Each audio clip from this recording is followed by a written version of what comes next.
Hi everyone. Today we are going to speak about what are the warning signs of kidney and ureteric stones. ಅಂದರೆ O P ಡಿಗೆ ಈ kidney ಮತ್ತು ಯುರೆಟ್ರಿಕ್ stones ಇರೋರು ಯಾವ ಥರ complaint ಮಾಡ್ತಾರೆ ಅಂತಂದರೆ, ಫಸ್ಟ್ ಬಂದು ರೀನಲ್ ಕೋಲಿಕ್ ಅಂದರೆ ಸಿವಿಯರ್ ಪೇಯ್ನು ಬ್ಯಾಕ್ ಸೈಡ್ ಆಗಿರ್ಬೋದು ಮತ್ತು ಸೈಡ್ಗೆ ರೈಟ್ ಲೆಫ್ಟು ಅದೇ ಪೇಯ್ನು ನಿಮಗೆ ಗ್ರಾಯಿಂಗ್ ಕಡೆ ಹೋಗುತ್ತೆ. ಇದು ಹೆಂಗಿರುತ್ತೆ ಅಂದರೆ ಸಡನ್ ಎಕ್ಸ್ಕ್ರೂಷಿಯೇಟಿಂಗ್ ಕ್ರಾಂಪಿಂಗ್ ಪೇಯ್ನ್ ಥರ ಇರುತ್ತೆ. ಇದನ್ನು ನೀವು ನೆಗ್ಲೆಕ್ಟ್ ಮಾಡೋಕ್ಕೆ ಹೋಗ್ಬಿಡಿ. ಮತ್ತು ಎರಡನೇದು ಪೇಯ್ನ್ ಜಾಸ್ತಿ ಆದಾಗ ಈ ಕಿಡ್ನಿ ಫುಲ್ನೆಸ್ ಜಾಸ್ತಿ ಆಗಿ ನಿಮಗೆ ವಾಮಿಟಿಂಗು ಮತ್ತು ನಾಸಿಯಾ ಬರೋ ಥರ ಆಗುತ್ತೆ.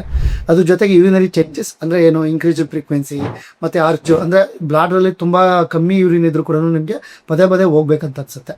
ಮೂರನೇದು ಬ್ಲಡ್ ಇನ್ ಯೂರಿನ್. ಇದು ತುಂಬ ಸ್ಟೋನ್ಸ್ ಏನಾದರೂ ಪಾಸ್ಔಟ್ ಆಯಿತು ಮತ್ತು ತುಂಬ ಪೇಯ್ನ್ ಬಂತು, ಈ ಥರದ್ದು ಏನಾದರೂ ಇತ್ತು ಅಂತಂದರೆ ನಿಮ್ಮ ಮೂತ್ರದಲ್ಲಿ ರಕ್ತ ಕಾಣಿಸ್ಕೊಳ್ಳುತ್ತೆ.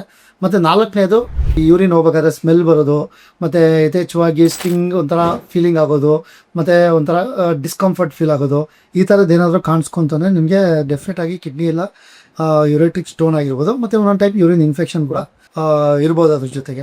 ಮತ್ತು ಇನ್ನೊಂದು ಏನು ಅಂತಂತಂದರೆ, ನಿಮಗೆ ಫೀವರ್ ಏನಾದರೂ ಇಮಿಡಿಯೇಟಾಗಿ ಏನಾದರೂ ಪೇಯ್ನ್ ಜೊತೆ ಏನಾದರೂ ಇತ್ತು ಅಂತಂತಂದರೆ ನೀವು ಕಿಡ್ನಿ ಇನ್ಫೆಕ್ಷನ್ನು ಮತ್ತು ಬ್ಲಾಡ್ ಇನ್ಫೆಕ್ಷನ್ ಕೂಡ ಆಗಿರ್ಬೋದು, ನೀವು ಇಮಿಡಿಯೇಟಾಗಿ ಡಾಕ್ಟ್ರನ್ನ ಕನ್ಸಲ್ಟ್ ಮಾಡಬೇಕಾಗುತ್ತೆ. ಮತ್ತು ಇದ್ರ ಜೊತೆಗೆ ನಿಮಗೆ ಪೇಯ್ನ್ಫುಲ್ ಯೂರಿನೇಷನ್ ಅಂತ ಹೇಳ್ತೀವಿ. ನಿಮ್ಗೆ ಏನಾದರೂ ಯೂರಿನ್ ಹೋಗಬೇಕು ಅಂತಂದಾಗ ಬರ್ನಿಂಗು ಮತ್ತು ಪೇಯ್ನ್ಫುಲ್ ತುಂಬ ಉರಿ ಇತ್ತು ಅಂತಂದರೆ ಮತ್ತು at the end of the ಮಿಚುರೇಷನ್ನು ತುಂಬ ಉರಿ ಆಯಿತು ಅಂದರೆ ನೀವು ಇಮಿಡಿಯೇಟಾಗಿ ಡಾಕ್ಟ್ರನ್ನ ಕನ್ಸಲ್ಟ್ ಮಾಡಬೇಕಾಗುತ್ತೆ. ಮತ್ತು ಈ ಮೇಲೆ ಇರುವಂಥ ಯಾವುದೇ ವಾರ್ನಿಂಗ್ ಸೈನ್ ಬಂದರೂ ಕೂಡ ನೀವು ದಯವಿಟ್ಟು ನೆಗ್ಲೆಕ್ಟ್ ಮಾಡಿಬಿಡಿ. ಹತ್ತಿರದಲ್ಲಿರೋ ಯೂರಾಲಜಿಸ್ಟ್ನ ಮೀಟ್ ಮಾಡಿ. Thank you.